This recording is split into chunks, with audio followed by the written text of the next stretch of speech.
What's up, guys? Welcome back to another video. Join me as I dive in and take on the challenge of discovering how God is building a strong church with each and every one of us.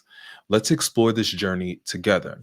See, as we think about building a strong church, it's easy to overlook the importance of unity and faith. But the truth is, every single one of us play a vital role in this journey. When we come together with a shared vision and commitment to our faith, that's when we start to see real growth and transformation. That's what we're going to be diving into in Exodus chapter 36, verses 20 to 34. Before we get started, let's have a quick prayer. Heavenly Father, thank you for having us here to read your word and to study your word.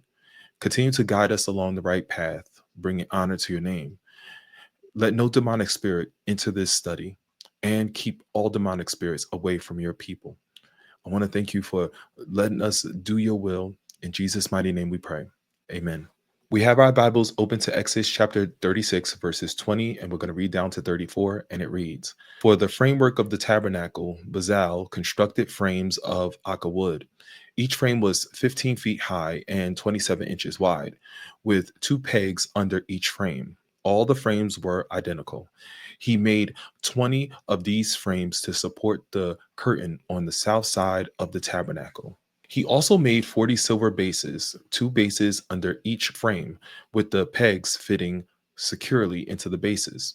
For the north side of the tabernacle, he made another 20 frames and their 40 silver bases, two bases under each frame.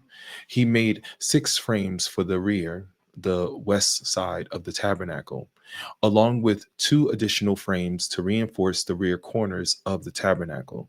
These corner frames were matched at the bottom and firmly attached at the top with a single ring forming a single corner unit. Both of these corner units were made the same way. So there were 8 frames at the rear of the tabernacle set in 16 silver bases, 2 bases under each frame. Then he made crossbars of aca wood to link the frames, 5 crossbars for the north side of the tabernacle and 5 for the south side. He also made 5 crossbars for the rear of the tabernacle, which faced west. He made the middle crossbar to attach halfway up the frame. It ran all the way from one end of the tabernacle to the other. He overlaid the frame with gold and made gold rings to hold the crossbars. Then he overlaid the crossbars with gold as well. Recognize the reader of scripture, and we all say, Amen. Guys, if you want to do a cross reference for Exodus chapter 36, verses 20 to 34, it gives us Exodus chapter 26, verses 15 to 29, and Exodus chapter 40, verses 18 to 19. Now let's get right into the interpretation. Let me give you some more information for your study. There was the tabernacle frame. The frame symbolized stability, support, and a strong foundation.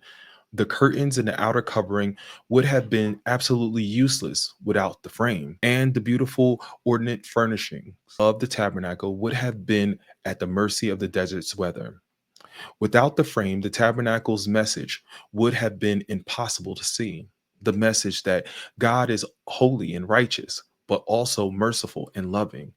That man must approach God the exact and precise way he designed, which is through the sacrificial blood of the Lamb.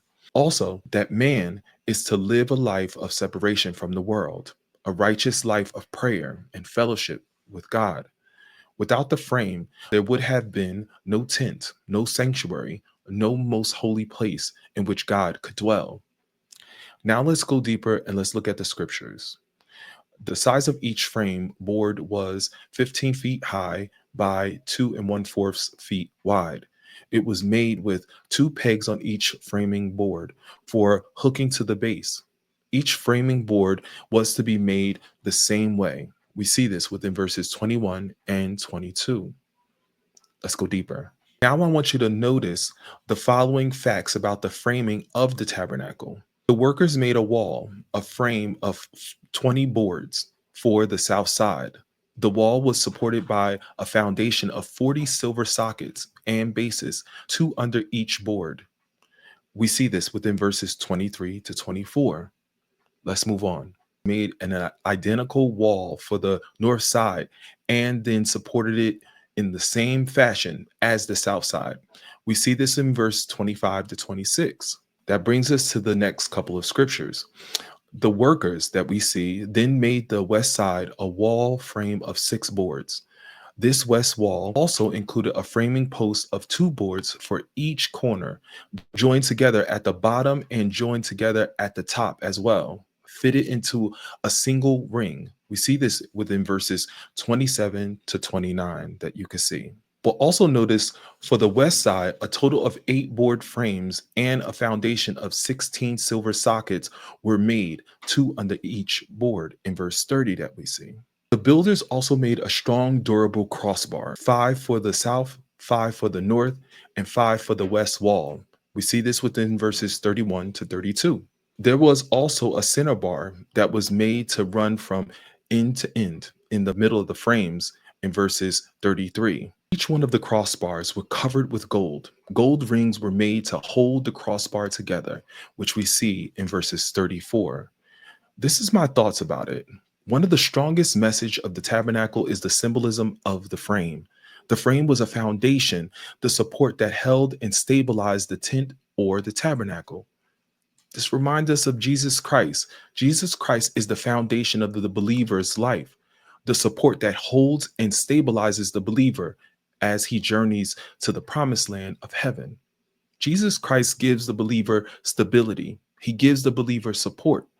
The New Testament tells us that the passages in the Old Testament that refers to the rock and stone are prophesied, pointing right to the Messiah, the Lord Jesus Christ himself. We see this within 1 Peter chapter 2, verse 6. Let's take a look. As the scriptures say, I am placing a cornerstone in Jerusalem, chosen for great honor, and anyone who trusts in him will never be disgraced. Let's dive deeper into this. Jesus Christ is the foundation of life, the very rock upon which we must build our lives.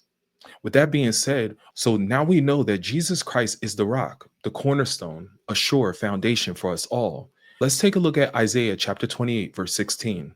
Therefore, this is what the sovereign Lord says. Look, I am placing a foundation stone in Jerusalem, a firm and tested stone. It is a precious cornerstone that is safe to build on. Whoever believes need never to be shaken. I also want to show you that Jesus Christ is the rock, the only foundation that will last forever. Let's take a look at 1 Corinthians chapter 3, verses 10 to 12. Because of God's grace to me, I have laid the foundation like an expert builder. Now others are building on it, but whoever is building on this foundation must be very careful, for no one can lay any foundation other than the one we already have, Jesus Christ. Anyone who builds on that foundation must use a variety of materials: gold, silver, jewels, wood, hay, or straw. Let me show you that Jesus Christ is the rock of our salvation. Let's take a look at Psalms chapter 95, verse 1. Come and let us sing to the Lord. Let us shout joyfully to the rock of our salvation. Let me reveal to you that Jesus Christ is the rock that gives us a firm place to stand. Let's take a look at Psalms chapter 40, verse 2. He lifted me out of the pit of despair, out of the mud and the mire. He set my feet on solid ground and steadied me as I walked along. Also, let me reveal to you that Jesus Christ is the rock that protects us from the storms of life. Let's take a look at Matthew chapter 7, verses 24 to 25. Jesus says, anyone who listens to my teachings and follows it is wise, like a person who builds a house on solid rock. Though the rain comes in torrents and the floodwaters rise and the wind beats against that house, it won't collapse because it's built on bedrock.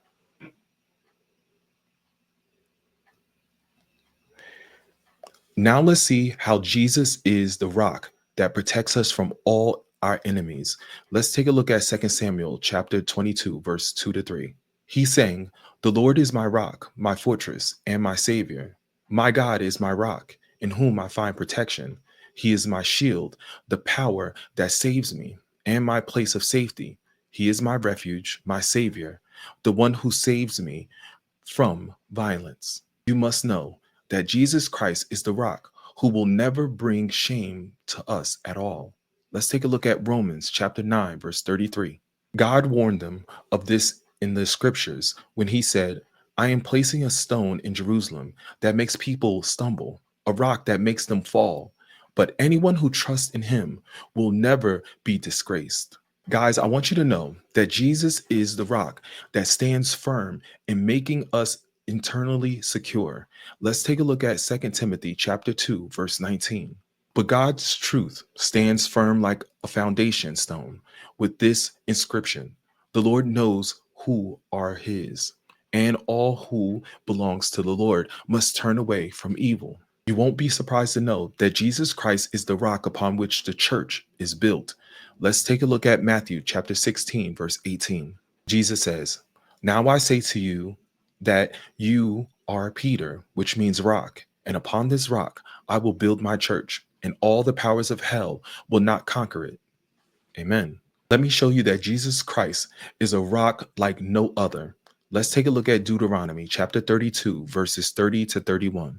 How could one person chase 1,000 of them, and two people put 10,000 to flight, unless their rock had sold them, unless the Lord had given them up? But the rock of our enemies is not like our rock, as even they recognize. Let me give you even more for your study. We know that Jesus is faithful, as strong as a rock. He gives us strong support and stabilize us as we walk day by day throughout our lives. Let's go deeper from this. We know that Jesus is faithful to forgive us of all of our sins. Let's take a look at a few scriptures. Let's start with 1 John chapter 1, verse 9. But if we confess our sins to him, he is faithful and just to forgive us of our sins and to cleanse us from all wickedness. Let's head over to Revelation chapter 1, verse 5. And from Jesus Christ, he is the faithful witness to these things, the first to rise from the dead, and the ruler of all the kings of the world. We must understand that Jesus Christ is faithful to reconcile us with God. Let's take a look at Hebrews chapter 2, verse 17. Therefore, it was necessary for him to be made in every respect like us, his brothers and sisters, so that he could be our merciful and faithful high priest before God. Then he could offer a sacrifice that would take away the sins of the people. And we must understand that Jesus Christ is faithful to strengthen and protect us from the evil in this world. Let's start with 2 Thessalonians chapter 3, verse 3. But the Lord is faithful. He will strengthen you and guard you from the evil one. Let me reveal to you that Jesus Christ is faithful to deliver us from all temptation. Let's take a look at 1 Corinthians chapter 10, verse 13. The temptation in your life are no different from what others experience, and God is faithful. He will not allow the temptation to be more than you can stand. When you are tempted, he will show you a way out so that you can endure. Now let me show you that Jesus Christ is faithful to keep us from wavering in our faith. Let's take a look at Hebrews chapter 10, verse 23. Let us hold tightly without wavering to the hope we affirm, for God can be trusted to keep his promise. There's no doubt that Jesus Christ is faithful to help us, even if we fail to trust and believe in him. Let's take a look at 2 Timothy chapter 2, verse 13. If we are unfaithful, he remains faithful, for he cannot deny who he is. Now let's talk about how God himself is faithful, as strong as a rock, in helping us as we walk throughout our lives day by day. We know that God is faithful to keep his promises to believers. Let's take a look at a couple of scriptures. Deuteronomy chapter 7, verse 9 to start with. Understand, therefore, that the Lord your God is indeed God. He is the faithful God who keeps his covenant for 1,000 generations and lavish his unfailing love on those who love him and obey his commands. Now let's head over to 1 Kings chapter 8, verse 56. Praise the Lord who has given rest to his people Israel, just as he promised. Not one word has failed of all the wonderful promises he gave through his servant Moses. God is faithful to all generations of people. Let's take a look at Psalms chapter 89, verse 1. I will sing of the Lord's unfailing love forever. Young and old will hear of your faithfulness. God is faithful to grant the fellowship of his Son, Jesus Christ, our Lord. Let's take a look at Colossians chapter 1, verse 9. So we have not stopped praying for you since we first heard about you. We ask God to give you complete knowledge of his will and to give you spiritual wisdom and understanding. We also must understand that God is faithful to give refuge and fulfill the hope that he has set before us all. We see this within Hebrews chapter 6 verse 18. So God has given both his promise and his oath. These two things are unchangeable because it is impossible for God to lie. Therefore, we who have fled to him for refuge can have great confidence as we hold to the hope that lies before us. Let me show you how God is faithful in that he will keep and secure our souls until the end. Let's take a look at Second Timothy chapter 4 verse 18. Yes, and the Lord will deliver me from every evil attack and will bring me safely into his heavenly kingdom. All glory to God forever and ever. Amen. Now let's take a look at First Peter chapter 4 verse 19.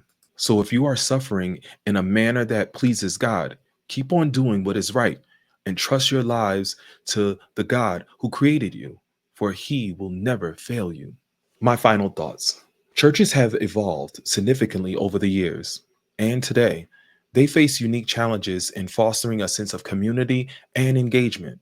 Many of us have experienced a decline in attendance and a sense of disconnection from the church. But I believe that God is still at work, and he's building a strong church with each of us. Let's break down what this looks like. First, we have the role of individuals in church growth. Every person has a unique set of spiritual gifts and talents that can be used to serve and build the body of Christ. Then there's the importance of spiritual gifts. When we use our gifts to serve others, we not only bless them, but we also grow as individuals ourselves. Outreach programs are also critical as they allow us to take our faith outside the walls of the church and into our communities. The Bible is full of examples of how God used ordinary people to do extraordinary things. In Acts, we see how the early church grew rapidly as the believers used their gifts and talents to serve others. I also think about testimonial community members who have been impacted by church outreach programs. For instance, a friend of mine was struggling with loneliness until she joined a small group at her church. Now she connected with the community of people who care about her. Data also supports the importance of community engagement. Churches that prioritize outreach and services tends to see more growth and engagement, but it's not just about the numbers. It's about the lives that are being transformed. When we serve others, we not only bless them, but we also grow as individuals as well. Some people might argue that the church is outdated or that it's no longer relevant in today's society. Others might say that a strong church is one that focuses on evangelism, while others might say it's about social justice. But I believe that a strong church is one that's built on a foundation of faith, love, and unity. In the end, I believe that God is actively building a strong church through our collective efforts and faith. He's using each and every one of us with our unique gifts and talents to bring people to Him and to transform lives.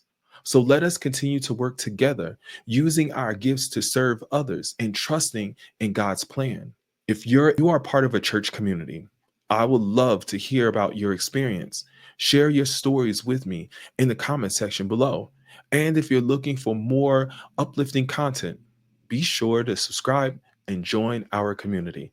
I want to thank you for watching. God bless you. God bless your family, and I'll see you in the next video. Thanks.